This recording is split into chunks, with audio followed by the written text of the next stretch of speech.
I'll show you how to get your Hyundai Santa Fe dashcam working in just a few minutes. No need for a mechanic and no fancy tools required. Let's get started.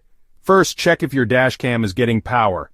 Make sure the ignition is on and the dashcam cable is plugged in tightly to both the dashcam and the car's power outlet.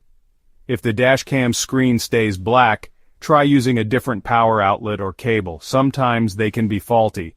Next, check the memory card. Remove the card, then reinsert it. If the dashcam still isn't working, try using a different microSD card. Sometimes the cards can be corrupted or full. Also, look for a reset button on your dashcam. Hold it down for 10 seconds to restart the device. This can fix many small glitches. If your dashcam was installed by a shop, check for any loose wires or connections behind the dashboard. If you're not sure, it's best to ask a professional for help.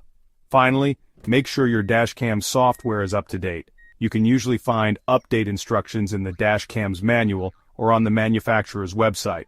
Still having trouble? Contact Hyundai support or your dashcam's maker for more help.